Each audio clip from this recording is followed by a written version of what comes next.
ചെകുത്താൻ്റെ കോട്ട കണ്ടിട്ടുണ്ടോ നിങ്ങൾ? ദേ ഈ കാണുന്നതാണ് ഞാൻ ആ പറഞ്ഞ സ്ഥലം. ഇന്ന് ഞങ്ങളിവിടെ വിസിറ്റിങ്ങിന് വന്നേക്കും കേട്ടോ. ഞങ്ങൾ മാത്രമല്ല, ഞങ്ങളുടെ കൂട്ടത്തിൽ ഞങ്ങളുടെ കൊളീഗ്സും എല്ലാം ഉണ്ട്. അകത്തോട്ട് കയറിയപ്പോഴും അതുപോലെ തന്നെ ആയിരുന്നു. മൊത്തം ഒരു മൂകത. മുമ്പ് ഈ വീട് നമ്മൾ കണ്ടിട്ടുണ്ട് ദൂരത്ത് നിന്നിട്ട്. അന്നിങ്ങനെ ഓരോരുത്തർ പറഞ്ഞു കേട്ടിട്ടുണ്ട്, ഇവിടെ ഇങ്ങനെ ഗോസ്റ്റിനെ കണ്ടിട്ടുണ്ട്, അങ്ങനെയാണ് ഇങ്ങനെയാണെന്നൊക്കെ പറഞ്ഞ്. അപ്പോൾ അന്ന് തൊട്ട് നമ്മളിതിനെ ഗോസ്റ്റ് ഹൗസ് എന്നാട്ടോ വിളിക്കുന്നത്. ഞങ്ങൾക്ക് പക്ഷേ അറിയില്ലായിരുന്നു ഇങ്ങോട്ടാണ് ഇന്നത്തെ വിസിറ്റ് എന്ന്. വണ്ടി ഇങ്ങോട്ട് വളഞ്ഞ് കണ്ടപ്പോഴാണ് ഞാൻ ചോദിച്ചത്, ഇന്ന് ഗോസ്റ്റ് ഹൗസിലാണോ വിസിറ്റിംഗ് എന്ന്. അപ്പോൾ പറഞ്ഞാൽ അതേന്ന്. അകത്ത് കയറിയപ്പോൾ ഏറ്റവും ലുക്കുള്ളൊരു പെണ്ണിനെ കണ്ട്. അവളാന്ന് തോന്നുന്നു ഇവിടുത്തെ ഗോസ്റ്റ്. ചുമ്മാ അങ്ങ് ഊഹിച്ച കേട്ടോ. ഞാൻ എല്ലാവരോടും ചോദിച്ചു, ഇതാണോ ഇവിടുത്തെ ഗോസ്റ്റ് എന്ന്. അപ്പോൾ അവർ പറഞ്ഞു ചിലപ്പോൾ ആയിരിക്കും. പിന്നെ നമ്മൾ അവിടെ എല്ലാം ചുറ്റി നടന്ന് കണ്ടു. ഒറ്റയ്ക്കല്ലായിരുന്നു കേട്ടോ, നമ്മുടെ കൂടെ കുറേ പേരുണ്ടായിരുന്നു. അത് കാരണം വലിയ കുഴപ്പമുണ്ടായിരുന്നില്ല.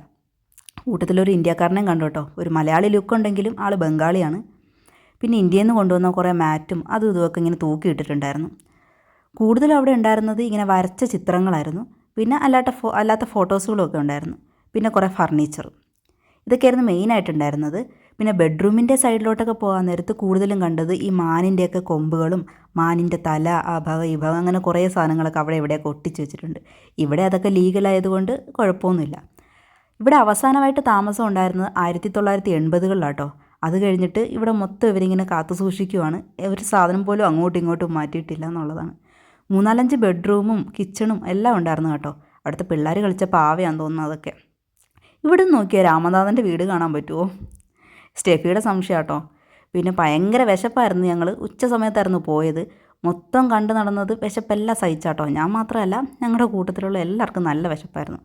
അവിടെ നിന്നൊരു 1 കിലോമീറ്റർ അപ്പുറത്തായിരുന്നു നമ്മുടെ റെസ്റ്റോറൻറ്റ്. അവിടെ ചെന്നിട്ടും കുറച്ച് നേരം വെയിറ്റ് ചെയ്യേണ്ടി വന്നു ഫുഡിന് വേണ്ടിയിട്ട്. പിന്നെ ഫുഡ് നമ്മുടെ കിഴങ്ങ് വേവിച്ചതില്ലേ, അതിങ്ങനെ സ്മാഷ് ചെയ്തതും പിന്നെ കുറേ വെജിറ്റബിൾസും ഫ്രൂട്ട്സും പിന്നെ മീറ്റ് ബോൾസ്, ബ്രെഡും ബട്ടറും, ഇങ്ങനെ കുറേ ഐറ്റംസ് ആയിരുന്നു കേട്ടോ. നന്നായിട്ട് വിശന്നുകൊണ്ടാണോന്നറിയില്ല, എനിക്ക് നല്ല ടേസ്റ്റ് തോന്നി എല്ലാത്തിനും. നാട്ടിൽ വെച്ച് ഇങ്ങനെ പച്ചക്കറികളൊന്നും ഞാനിങ്ങനെ കഴിക്കത്ത് പോലും ഇല്ലായിരുന്നു.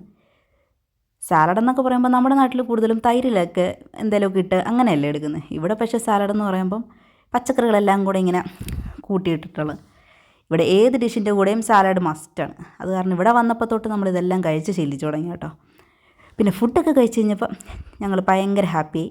പുറത്തോട്ടിറങ്ങിയപ്പോഴേക്കും അത്യാവശ്യം മഴയും കാറ്റും എല്ലാം ഉണ്ടായിരുന്നു.